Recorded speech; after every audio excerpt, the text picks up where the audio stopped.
ಬಹು ನಿರೀಕ್ಷಿತ 2026-27ನೇ ಸಾಲಿನ ಕೇಂದ್ರ ಬಜೆಟ್ಗೆ ಕೌಂಟ್ ಡೌನ್ ಶುರುವಾಗಿದೆ. ಕಳೆದ ಕೆಲ ವರ್ಷಗಳಿಂದ ಫೆಬ್ರವರಿ 1ರಂದು ಕೇಂದ್ರದ ಬಜೆಟ್ ಮಂಡಿಸಲಾಗ್ತಾ ಇದೆ. ಈ ಬಾರಿ ಫೆಬ್ರವರಿ 1 ಭಾನುವಾರ ಬಂದಿದೆ. ಆದರೂ ಇಂದೇ ಬಜೆಟ್ ಮಂಡನೆಗೆ ಸರ್ಕಾರ ಮುಂದಾಗಿದೆ. ಸರ್ಕಾರಿ ರಜಾ ದಿನವೂ ಮೊದಲ ಬಾರಿಗೆ ಕೇಂದ್ರದ ಬಜೆಟ್ ಮಂಡನೆಯಾಗ್ತಾ ಇರುವುದು ವಿಶೇಷವಾಗಿದೆ. ಹಣಕಾಸು ಸಚಿವೆ ನಿರ್ಮಲಾ ಸೀತಾರಾಮನ್ ಸತತ 9ನೇ ಬಾರಿಗೆ ಕೇಂದ್ರ ಬಜೆಟ್ ಅನ್ನು ಮಂಡಿಸಲಿದ್ದಾರೆ.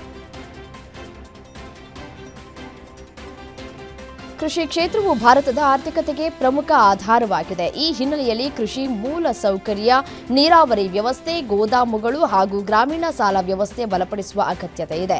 ಕೃಷಿ ಮಾರುಕಟ್ಟೆ ವ್ಯವಸ್ಥೆಯಲ್ಲಿ ಸುಧಾರಣೆ, ರೈತರಿಗೆ ನ್ಯಾಯಸಮ್ಮತ ಬೆಲೆ ದೊರಕಿಸಬೇಕಿದೆ. ಪಿಎಂ ಕಿಸಾನ್ ಸೇರಿದಂತೆ ರೈತಪರ ಯೋಜನೆಗಳಿಗೆ ಹೆಚ್ಚಿನ ಅನುದಾನ ನೀಡಬೇಕು ಎಂಬ ಒತ್ತಾಯ ಕೇಳಿಬರ್ತಾ ಇದೆ.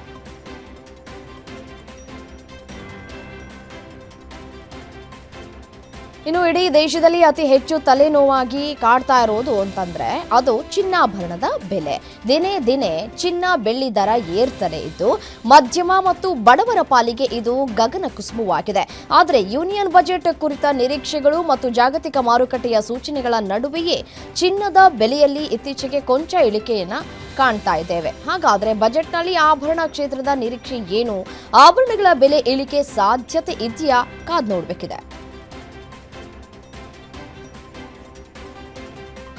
ಸಿಗರೇಟ್, ಗುಟ್ಕಾ ಸೇರಿದಂತೆ ತಂಬಾಕು ಉತ್ಪನ್ನಗಳ ಮೇಲೆ ಕೇಂದ್ರ ಸರ್ಕಾರ ವಿಧಿಸಿರುವ ಹೆಚ್ಚುವರಿ ಅಬಕಾರಿ ಸುಂಕ ಪಾನ್ ಮಸಾಲ ಮೇಲಿನ ಆರೋಗ್ಯ ಸೆಸ್ ಇಂದಿನಿಂದ ಜಾರಿಗೆ ಬರಲಿದೆ. ಪ್ರಸ್ತುತ ಇರುವ ಗರಿಷ್ಠ ಶೇಕಡಾ 40ರಷ್ಟು ಜಿಎಸ್ಟಿ ದರದ ಜೊತೆಗೆ ಹೊಸ ತೆರಿಗೆಗಳು ಅನ್ವಯವಾಗಲಿಕ್ಕಿವೆ. ಹೊಸ ನಿಯಮದ ಪ್ರಕಾರ ಅಗಿಯುವ ತಂಬಾಕು, ಫಿಲ್ಟರ್ ಖೈನಿ ಮತ್ತೆ ಜರ್ದಾ ಮತ್ತು ಗುಟ್ಕಾಗಳಿಗೆ ಗರಿಷ್ಠ ಮಾರಾಟ ದರ ಎಂಆರ್ಪಿ ಆಧಾರಿತ ಮೌಲ್ಯಮಾಪನ ವಿಧಾನ ಅನ್ವಯವಾಗಲಿಕ್ಕಿದೆ. ಕಳೆದ ವರ್ಷ ತೆರಿಗೆದಾರರಿಗೆ ಪ್ರಮುಖ ಪರಿಹಾರ ನೀಡಿದ ಮೋದಿ ಸರ್ಕಾರ ಈ ಬಾರಿ ಮಧ್ಯಮ ವರ್ಗದವರು 2026ರ ಭಾರತ ಬಜೆಟ್ನಲ್ಲಿ ಹೆಚ್ಚಿನ ಆದಾಯ ತೆರಿಗೆ ಕಡಿತವನ್ನ ನಿರೀಕ್ಷಿಸ್ತಾ ಇದ್ದಾರೆ. ಈ ಬಜೆಟ್ನಲ್ಲಿ ತೆರಿಗೆಯಲ್ಲಿ ಮತ್ತಷ್ಟು ವಿಸ್ತರಣೆ ಸೇರಿದಂತೆ ಪ್ರಮುಖ ಘೋಷಣೆಗಳು ಇರಬಹುದು ಅಂತ ಹೇಳಲಾಗ್ತಾ ಇದೆ. ಅದರಲ್ಲಿ ಮುಖ್ಯವಾದ ನಿರೀಕ್ಷೆ ಅಂದರೆ ಆದಾಯ ತೆರಿಗೆ ವಿನಾಯಿತಿಯಾಗಿದೆ. ಉದ್ಯಮಿ ಸಿಜೆ ರಾಯ್ ಸೂಸೈಡ್ ಪ್ರಕರಣಕ್ಕೆ ಸಂಬಂಧಪಟ್ಟಂತೆ ಇದೀಗ ರಾಜಕೀಯ ತಿರುವನ್ನು ಪಡೆದುಕೊಂಡಿದೆ. ಐಟಿ, ಇಡಿ ಬಳಸಿಕೊಂಡು ಕೇಂದ್ರ ಸರ್ಕಾರ ಉದ್ಯಮಿಗಳನ್ನ ಬೆದರಿಸ್ತಾ ಇದೆ ಅನ್ನುವಂತಹ ಆರೋಪ ಕೇಳಿಬಂದಿದೆ. ಉದ್ಯಮಿ ರಾಯ್ಗೆ ಕೇಂದ್ರ ಸರ್ಕಾರ ಕಿರುಕುಳ ನೀಡಿದ್ದಕ್ಕೆ ಆತ್ಮಹತ್ಯೆ ಅಂತ ಕಾಂಗ್ರೆಸ್ನ ನಾಯಕರು ಆರೋಪ ಮಾಡ್ತಾ ಇದ್ರೆ, ಕಾಂಗ್ರೆಸ್ ಆರೋಪಕ್ಕೆ ಕೇಸರಿ ಪಡೆ ಕೆರಳಿ ಕೆಂಡವಾಗಿದೆ.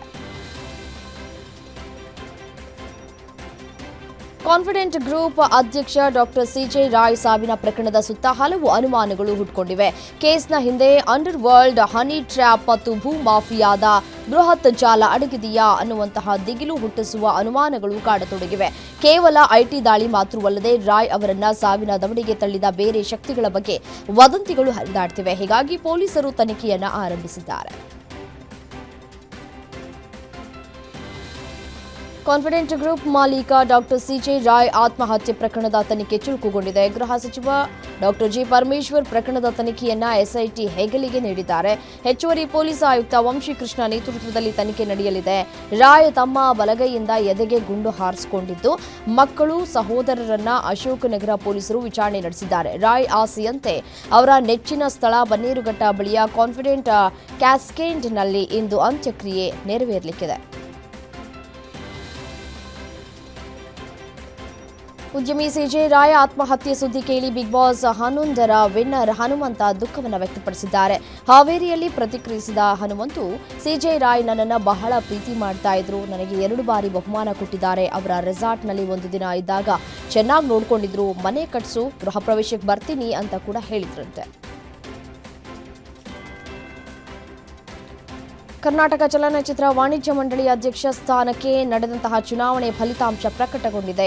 ಅಧ್ಯಕ್ಷ ಸ್ಥಾನಕ್ಕೆ ಸ್ಪರ್ಧಿಸಿದ್ದ ನಟಿ ರಾಜಕಾರಣಿ ಜಯಮಾಲಾ 512 ವೋಟ್ ಪಡೆದು ಗೆಲುವನ್ನು ಸಾಧಿಸಿದ್ದಾರೆ. ಈ ಮುಖಾಂತರ ಫಿಲ್ಮ್ ಚೇಂಬರ್ ನೂತನ ಅಧ್ಯಕ್ಷಿಯಾಗಿ ಜಯಮಾಲಾ ಆಯ್ಕೆಯಾಗಿದ್ದಾರೆ. ಭಾಮಾ ಹರೀಶ್ ವಿರುದ್ಧ ಜಯಮಾಲಾ ಜಯವನ್ನು ಸಾಧಿಸಿದ್ದಾರೆ. ಕರ್ನಾಟಕದ ಹೈಕೋರ್ಟ್ ಇತ್ತೀಚೆಗೆ ಬೈಕ್ ಟ್ಯಾಕ್ಸಿಗೆ ಅನುಮತಿ ನೀಡಿದ ನಂತರ ಖಾಸಗಿ ಸಾರಿಗೆ ಒಕ್ಕೂಟ ರಾಜ್ಯ ಸರ್ಕಾರಕ್ಕೆ ಸುಪ್ರೀಂ ಕೋರ್ಟ್ಗೆ ಎಸ್ಎಲ್ಪಿ ಸಲ್ಲಿಸುವುದಕ್ಕೆ ಆಗ್ರಹಿಸಿದೆ. ಬೈಕ್ ಟ್ಯಾಕ್ಸಿಗಳಿಂದ ಸುರಕ್ಷತೆಗೆ ಅಪಾಯ, ಅಪಘಾತ ಹೆಚ್ಚಳ ಮತ್ತು ಸಾಂಪ್ರದಾಯಿಕ ಸಾರಿಗೆ ವ್ಯವಸ್ಥೆಗೆ ಆರ್ಥಿಕ ಹೊಡೆತ ಬೀಳುತ್ತೆ ಅನ್ನೋದು ಅವರ ಆತಂಕ. ಸರ್ಕಾರ ಈ ಮನವಿ ಸ್ವೀಕರಿಸಿ ಕಾನೂನು ಹೋರಾಟವನ್ನು ಮುಂದುವರಿಸಬೇಕು ಅಂತ ಒಕ್ಕೂಟ ಒತ್ತಾಯಿಸಿದೆ. ಬೀದರ್ನಲ್ಲಿ ನಿಗೂಢ ರೀತಿಯಲ್ಲಿ ಸ್ಫೋಟವಾಗಿದ್ದು 4 ಮಕ್ಕಳು ಸೇರಿ ಕನಿಷ್ಠ 8 ಮಂದಿ ಗಾಯಗೊಂಡಿದ್ದಾರೆ. ಹುಮ್ನಾಬಾದ್ ತಾಲೂಕಿನ ಮೋಳಕೇರಾ ಗ್ರಾಮದಲ್ಲಿ ಸಂಭವಿಸಿದ ಸ್ಫೋಟದಲ್ಲಿ ಶಾಲೆಗೆ ತೆರಳುತ್ತಾ ಇದ್ದ 4 ಮಕ್ಕಳು ಸೇರಿದಂತೆ ವಯಸ್ಕರು ಗಂಭೀರವಾಗಿ ಗಾಯಗೊಂಡಿದ್ದು ಆಸ್ಪತ್ರೆಯಲ್ಲಿ ಚಿಕಿತ್ಸೆಯನ್ನು ಪಡೆಯುತ್ತಾ ಇದ್ದಾರೆ. ಕೆಮಿಕಲ್ ಪೇಂಟ್ನಿಂದಲೇ ಸ್ಫೋಟವಾಗಿದೆ ಅಂತ ಪ್ರಾಥಮಿಕ ತನಿಖಾ ಮಾಹಿತಿಯಿಂದ ತಿಳಿದು ಬಂದಿದೆ.